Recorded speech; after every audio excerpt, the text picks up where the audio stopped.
India Walton is an African American self proclaimed socialist who recently ran for the mayor of Buffalo.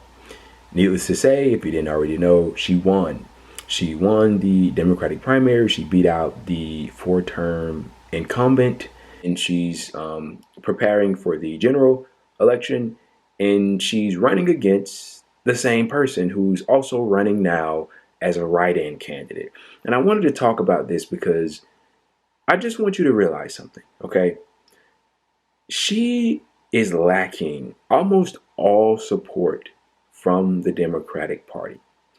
Now, she was endorsed by the DSA, and she would also receive the support of the county's Democratic parties, or her respective county that she ran in. She will receive their support.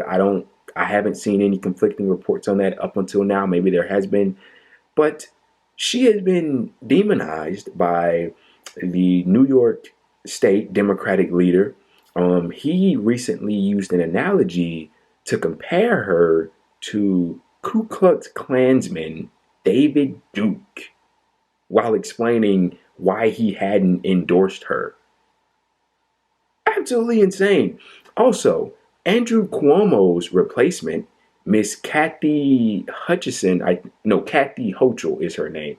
She said that she won't endorse anybody in the Buffalo's mayoral race in the general election. No, she's not going to endorse anybody. I'm very confused. Why? I'll tell you why. Because the Democratic Party made a shift. They stopped becoming the party of the working class. They stopped becoming the party of labor. And they became the party of this new era neoliberalism, the classical liberals. They changed who they were. And they wanted to become more identical to the other party, which is the conservative party, right? And so they completely abandoned the working class. They abandoned the workers. They abandoned anything that even resembled social democracy, let alone socialism. They just abandoned anything. And of course, over the years, we've had people like Bernie Sanders, AOC, Indian Walton herself to come out and run as self-proclaimed socialists to broaden the scope and let the American people know that you will not be struck with lightning if you vote for a socialist. You will not be hit with the fireball from the gods in heaven if you believe in a type of socialistic system where we have universal health care, free college, other things that are a given in socialistic societies or capitalist societies with socialistic qualities, right? Like we see around the world. And the people are learning, and it's indicative of their learning because they voted India Walton as the mayor of Buffalo. But the Democratic Party, they've been incredibly vitriolic to this woman. And I just want to point out the obvious hypocrisy here.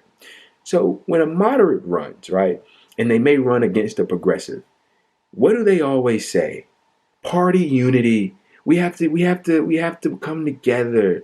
Remember when Bernie was running against Hillary, and then again when he ran against Biden? What did you hear? Party unity. We can't fight. Come on, guys. Support Hillary. Support Biden. What? Do you remember what happened most recently? If you don't, you need to go look it up.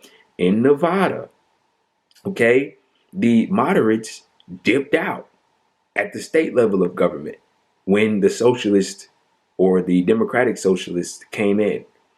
Look, there's so many different examples of this faux unity speech that they continue to talk about. It's false. And I want you to realize something. They hate anybody to their left more than they hate the right wingers, which is absolutely insane. I mean, what the fuck? This two-party system, it's difficult to understand how this can be a thing. It really is difficult because you have people in your same party, India Walton and these Democratic leaders. They're in the same party. They're all consider themselves Democrats, but because one considers themselves a socialist, you want to alienate and not give your support to and be neutral and compare them to Ku Klux Klan members, I mean, it makes absolutely no sense. And this is the kind of treatment that she's been subjected to, and it's absolutely awful. I mean, she ran as a socialist. She doesn't run away from the term. She embraces it proudly, and they're using it against her. I mean, they're using it against her. You know, the people chose their person. That's who they voted for, Miss India Walton. And these Democratic leaders, these corrupt Democratic leaders, these centrist, these moderate, she's the moderate, actually. Yes, she is. I would argue that. You know, they'll use everything in their power to try to undermine her. And it just shows you the vast hypocrisy, and it shows you where they stand. It shows you where they stand. The new New York governor doesn't want to endorse anybody in this in the general election for this race. I mean, it's absolutely ridiculous that they can't throw their support behind her, but it's also incredibly predictable. You know, we've seen this in the past, and I think we'll continue to see it in the future. But I'll just say this: the people are becoming more aware. They, you know, that the Cold War tactics, they don't work anymore.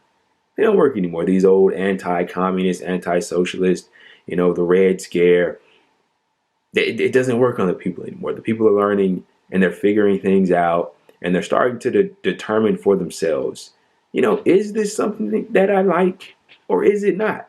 You know, let them decide. Let them be the decision makers in all of this. And they will be, and these Democratic leaders are going to continue to hate it while I sit back and laugh.